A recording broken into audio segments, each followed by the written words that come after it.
അള്ളാഹുവിനോട് മാത്രം പ്രാർത്ഥിക്കുക, അവനോട് മാത്രം സഹായം ചോദിക്കുക എന്നുള്ള കാര്യമാണ് പ്രവാചകൻ സല്ലല്ലാഹു അലൈഹി വസല്ലം പ്രബോധനം ചെയ്ത്. ഇന്ന് സമസ്തക്കാരെന്താണ് പ്രബോധനം ചെയ്തിട്ടുള്ളത്? അള്ളാഹുവിനെ വെച്ചിട്ടായിരിക്കും അവരുടെ ഡയലോഗ് മൊത്തം ഉണ്ടാവുക. അത് നിങ്ങൾ ശ്രദ്ധിച്ചിട്ടോന്ന് അറിയില്ല.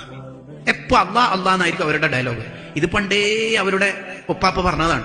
ആദ്യം നബിക്ക് സുജൂദ് ചെയ്യാൻ പറഞ്ഞപ്പോ ഇബ്ലീസ് പറഞ്ഞു, സുജൂദ് അള്ളാഹുവിന് മാത്രം. ഫസ്ജുദ് ലഹു, ആദ്യം നബിക്ക് സുജൂദ് ചെയ്യും. നോ, സുജൂദ് നിനക്ക് മാത്രം. പ്രാർത്ഥന അള്ളാഹുവിന് മാത്രം. എന്നിട്ട് പ്രാർത്ഥന അള്ളാഹിനോട് മാത്രം എന്ന് പറയുന്ന വിദേഹത്തുകാര് ഖത്തീബ് ഉസ്താദ് നിസ്കാരം കഴിഞ്ഞിട്ട് അല്ലാഹുമ്മ എന്ന് പറയുമ്പോൾ എണീറ്റ് പോയിട്ടുണ്ടാവും. ശരിക്കും പറഞ്ഞാല് തവസ്സുലും ഇസ്തിഗാസയും ഇതൊക്കെ പറഞ്ഞാല് അള്ളാഹുവിനെ അംഗീകരിച്ചിട്ട് ചെയ്യുന്നതാണല്ലോ.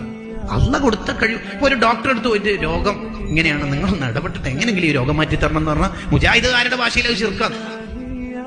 വാക്സിൻ കുത്തല് ശിർക്കാന്ന് പ്രസംഗിച്ച മുജാഹിദുകാരുണ്ട്. നിങ്ങൾ ആ ബാക്കി എന്താ പറയേണ്ടത്? എന്തുകൊണ്ട്? അള്ളാഹ് അല്ലാത്ത ഒരാളോട് സഹായം ചോദിച്ചില്ലേ? അപ്പൊ ഒരാളോട് നമ്മൾ ചോദിക്കാണ്, ഒരാൾ ബാത്റൂമിൽ കുളിക്കാൻ ഇറങ്ങി, വെള്ളം തീർന്നു. അപ്പൊ ഇയാൾ എന്താ ചെയ്യൽ? അള്ളാഹ് മോട്ടർ ഇടുന്ന പറയല് എന്താ പറയാ?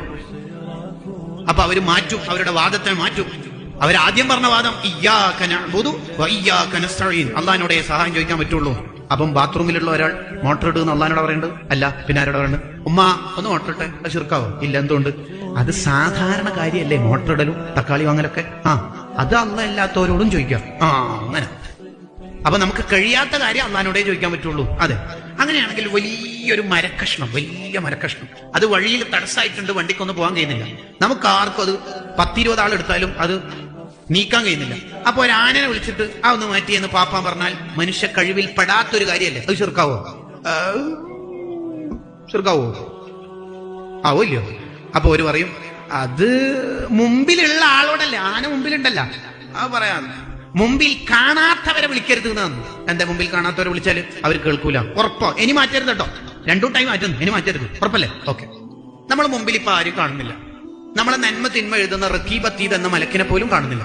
അവരോട് ഒരാൾ പറയാൻ, റക്കീബത്തീദ് ഈ എന്തെങ്കിലും എഴുതി വെക്കുന്നുണ്ടല്ലേ, നമ്മളെ കുറിച്ചിട്ട് ഫുള്ള് എഴുതുന്നുണ്ട്, ഇങ്ങനെ പറഞ്ഞാൽ കേൾക്കോ ഇല്ലയോ? പറഞ്ഞട്ടെ. കേൾക്കും പറഞ്ഞാൽ എന്റെ മുജാഹിദ് മതം പൊട്ടും, കേൾക്കൂല എന്ന് പറഞ്ഞാൽ എനിക്ക് ഇസ്ലാം ഉണ്ടാവും. പിന്നെ എന്തിനാ റക്കീബത്തീദിനെ അള്ളാഹു നിശ്ചയിച്ചത്? അപ്പോഴാണ് ഒരു പറയല്, ഞാൻ കൂടുതൽ പഠിച്ചിട്ട് പറയാം. അതിന്റെ അർത്ഥം ഞാൻ പഠിച്ചിട്ടില്ല.